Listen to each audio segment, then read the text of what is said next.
जब भी हिंदी साहित्य के महान नामों की बात होती है, कुछ नाम ऐसे हैं जो सिर्फ लेखक नहीं बल्कि एक पूरा का पूरा युग है। आज हम एक ऐसी ही साहित्यकार की कहानी में उतरेंगे जिनकी कलम ने स्याही से नहीं बल्कि एहसासों से लिखा। एक ऐसा नाम जो आज भी हिंदी साहित्य की पहचान है, जयशंकर प्रसाद। जरा सोचकर देखिए, किसी लेखक का कद कितना बड़ा होगा कि उस दौर के लोग उनकी तुलना किसी और से नहीं बल्कि बंगाली साहित्य के शिखर पुरुष रविंद्रनाथ टैगोर और रशियन लिटरेचर के दिग्गज इवान तुर्गनेव से करते थे। ये कोई मामूली बात नहीं थी, ये प्रसाद जी की प्रतिभा को एक सलाम था। तो चलिए इस असाधारण जिंदगी की किताब के पन्ने पलटते हैं। हम देखेंगे उनका सुनहरा बचपन कैसा था, फिर जानेंगे कि वो कौन से तूफान थे जिन्होंने उनकी जिंदगी को हिलाकर रख दिया। हम उनकी रचनाओं के संसार में गोता लगाएंगे और आखिर में ये समझने की कोशिश करेंगे कि उनकी विरासत आज भी इतनी अमर क्यों है। तो हर कहानी की तरह इनकी कहानी की भी एक शुरुआत है और प्रसाद जी की कहानी एक ऐसे बचपन से शुरू हुई जो सच में किसी सुनहरे सपने जैसा था। साल था 1889 और जगह थी वाराणसी। वहाँ के एक बहुत ही प्रतिष्ठित सुंघनी साहू परिवार में जयशंकर प्रसाद का जन्म हुआ।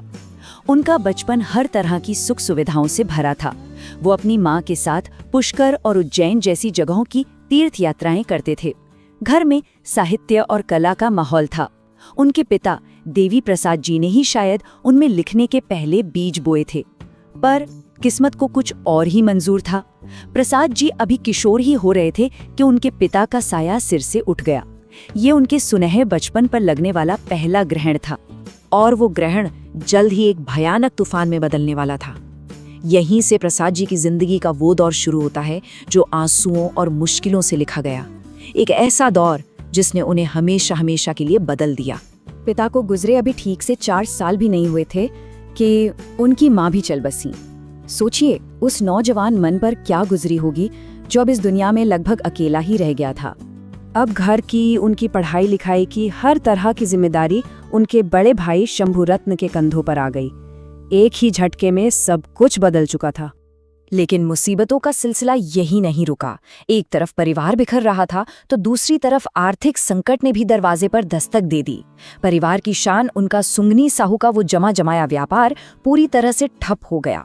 हालात इतने खराब हो गए कि जिस संपत्ति को बनाने में पीढ़ियां लग गई थीं, उसे कर्ज चुकाने के लिए एक एक करके बेचना पड़ा। वो सुनहरा बचपन अब बस एक धुंधली सी याद बनकर रह गया था। उनकी जिंदगी अब संघर्ष के एक चक्रव्यूह में फंस चुकी थी। लेकिन कहते हैं ना कि सबसे घने अंधेरे में ही रोशनी की एक किरण फूटती है। जब जिंदगी उन्हें सबसे ज्यादा तोड़ रही थी, ठीक उसी वक्त उनकी कलम सबसे ज्यादा चल रही थी। ये अजीब था पर सच था। उनका दर्द, उनकी पीड़ा ही उनकी सबसे बड़ी ताकत बन गई। जरा इस लिस्ट पर नजर डालिए।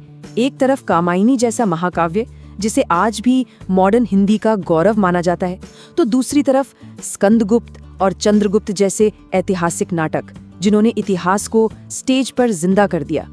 उन्होंने कंकाल जैसे उपन्यासों से समाज की कड़वी सच्चाई दिखाई और आकाशदीप जैसी कहानियों से इंसान के मन की गहराइयों को टटोला। ये सिर्फ किताबों के नाम नहीं है, ये उनकी बेमिसाल प्रतिभा का सबूत। तो आखिर क्या बात थी उनके लिखने में? मतलब क्या था वो जादू?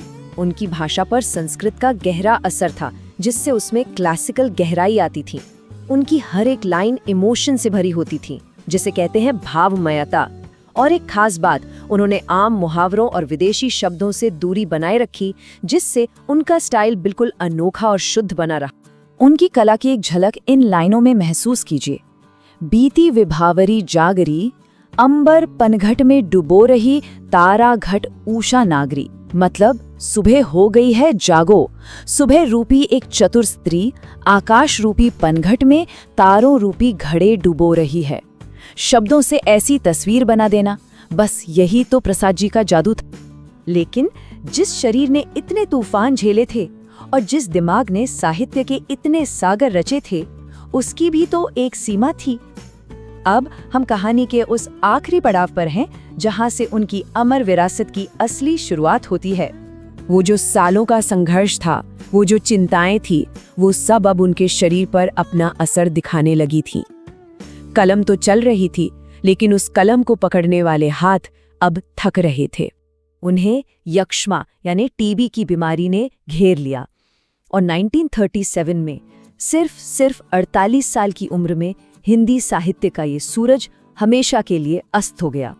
जरा सोचिए, एक जिंदगी जो पूरी भी नहीं जी गई, लेकिन उसने सदियों तक याद रखी जाने वाली एक विरासत बना दी। ये एक ऐसी सच्चाई है जिसे कोई नहीं बदल सकता। जब तक हिंदी भाषा जिंदा है, जयशंकर प्रसाद का नाम उसके हर शब्द में, हर कविता में जिंदा रहेगा। उनका शरीर चला गया, पर उनकी रचनाओं ने उन्हें हमेशा के लिए अमर कर दिया।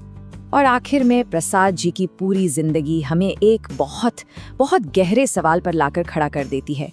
क्या महान कला का जन्म हमेशा दर्द और पीड़ा से ही होता है? क्या एक आर्टिस्ट को महान बनने के लिए संघर्ष की आग में तपना जरूरी है? इस सवाल का जवाब शायद हर किसी के लिए अलग हो, लेकिन जयशंकर प्रसाद का जीवन इसका सबसे बड़ा उदाहरण जरूर है।